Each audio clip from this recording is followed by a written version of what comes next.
my name is Dr. Howard Polansky. I am the owner of Go Dental in Pflugerville. We've been open for nearly 8 years. And what I've come to the understanding of is what I look at now and the pivot of our dental practice is whole body health. So there's 3 parts to this. Number 1 is that the mouth needs to be healthy. When you think about it, the mouth is the gateway to the body, but it also acts as a PowerPoint presentation of the body. So when there is something that's internally wrong, we'll actually start to see manifestations in the mouth.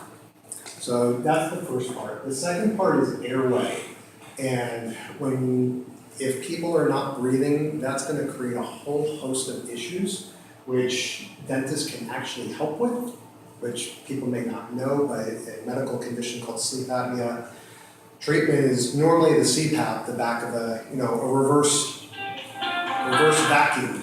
But there is an appliance that dentists can help treat that as well. I can talk about that later. But the third part, really what the missing link is nutrition. It's just been a journey over the last few years to figure out how nutrition plays along in the mouth. And that's what I'm going to share with you guys today. So, first question is, who has tried a diet? Okay, most people in this world, or at least in this country, have. I wrote down a few of them. I love the names of some of them in terms of the oatmeal diet, the Al Roker diet, the Neanderthal, God knows what that was, the grapefruit diet. But specifically on the right are kind of the more modern, or the new wave in terms of diets. And I put them all specifically there because they all really follow 3 basic tenets. And that is eat real food, avoid processed food, and minimize sugar. Okay? Eliminating sugar is really, really hard. All right? But even though Michael brought up a lot of good points, there's still value in terms of having fruits and vegetables. And so all of these diets over here, they really base their tenets in terms of eating about 60 to 80% plant-based, okay? And so the first thing that people usually ask in terms of after I do my exam is, Doc, do I have any cavities, right? And so we have to reverse ourselves and say, why do cavities occur? And it has to do with pH, okay? So the mouth wants to be around a pH of 7, okay? It wants to be neutral. It actually says that healthy human saliva pH of 6.5 to 7.4. Honestly, it should be a little bit tighter, about 6.8 to 7.2, right? But what happens when we eat something is that it immediately goes into an acid attack, right? And our saliva has buffering capability to try and bring things back to normal. So I just look at the bacteria here as not quite bipolar, but they want to be, they're going to be in one of 2 different environments. They're either going to be in Las Vegas or they're going to be in a church, okay? You start getting down here, you start drinking a lot of cola, you start drinking a lot of beer, a lot of lemon juice, have a lot of sugar. It's like Vegas, all right? It's just party time all the time, and those bacteria just start to activate, they start to chew away on your teeth. Okay? As you start getting towards the yellows, greens, and blues, and things come back to what we want as normal, back to balance, those bacteria stop. It's like they had to go to church and pay for their sins. Okay? So the more that we can eat on around the pH 8, pH 9, the better off our mouth is going to be, the healthier our mouth is going to be, the less cavities you're going to have. Now, what are some of those things that have a higher pH? It's vegetables, okay? Really, that's what it comes down to, it's vegetables. And we actually have products, when people tell us, it's like, oh, I drink 3 or 4 sodas a day, I've been doing this for years. I was like, wait, that's why you have 12 cavities. We actually have them rinsed with bleach, okay? Specific product, but as you can see, bleach is here, so it is here. When you combine the 2, it gets to right about the middle. So it will just stop those bacteria like that to stop the decay process, okay? But there's another key component to this, and that if you think about Keith as buildings, what you see, that's the part of the building that we all see. But then there's the foundation underneath. And that's really what the drive is in terms of explaining what is happening, and the more important part is gum disease and gum health, okay? It's just that foundation right here. But when I'm talking to patients in terms of diet, I just say really simply, whatever we eat or drink is either destructive or acidic to the body, or healing or alkaline. So the destructive foods is your wheat, your processed food, your sugar, your meat, your dairy. Your healing foods is vegetables, preferably raw, preferably green. Now, I'm not trying to bring us back to high school, all right, but there are going to be a couple slides here in terms of understanding what it is that vegetables provide us that make them so important. So, you know, they always tout on foods in terms of high in calcium, high in potassium, high in magnesium, high in iron, high in zinc, okay? They are more on the left side. And if you remember, there was always these little pluses and minuses next to things, okay? So sodium and potassium, it said +1. What that meant is that they were willing to give hydrogen, okay? They were willing to give a hydrogen ion. The problem is most of the processed foods these days, and what I mean by processed foods is that there's a whole bunch of chemicals in them. They are using things like chloride and bromide and iodide and phosphorus and a version of nitrogen which have a negative symbol next to them. So they are taking these hydrogen ions, right? So all our body is trying to do is keep the balancing act and keep, all right? The issue is that when we're eating more of that stuff that's on the right-hand side of the chart, okay, you only have two ways to balance this out. One is eat more vegetables, have those natural foods that are providing the balance, or you have to tap into your reserves. Your reserves are your organs, your bones, okay? So you start to begin to leach out calcium and bicarbonates and potassium and magnesium. The more that you're eating these processed foods, the more that you're eating the sugar. So what we typically see is with gum disease, you know, where the average lifespan is around 80 years old. We start to see gum disease usually in our mid to late 30s. Why? You got to that halfway point, you started to tap those reserves so often, and now we're starting to see it on x-ray, we're starting to see it in your mouth. We're starting to see that breakdown. The breakdown is not just happening here, it's happening everywhere. It's just, again, we can see it. That's the big difference. So here's a super interesting thing on why plants are so important, okay? And again, I'm sorry about bringing up all the chemistry and biochemistry, but we're really gonna focus on chlorophyll and hemoglobin. So chlorophyll is what gives that green color to plants. Hemoglobin is what our red blood cells give the ability to carry oxygen through the cells.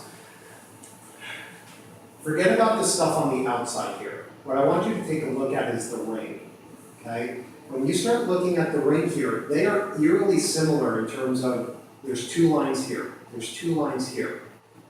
The two lines over here are just in a little bit different place, but it's really dang close when you start breaking it down.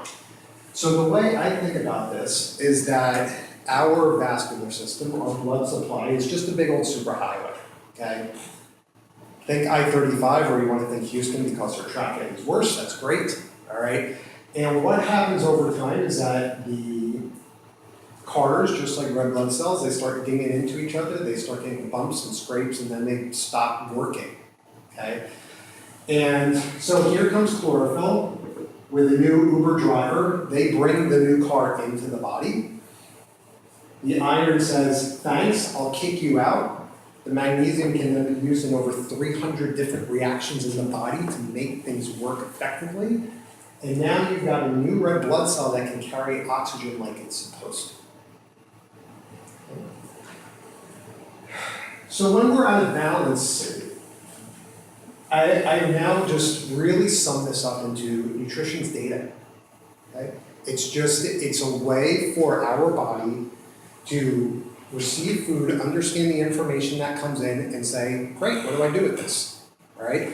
So if we just think of ourselves as a big computer, if you write a computer program or you put something in, and the data just doesn't work, you're gonna get back an error message, okay? What does that look like when it comes to the body? That error message is known as inflammation, okay? I put down just a number of things that are related to inflammation. There's actually over 150 diseases that have inflammation as its source, okay?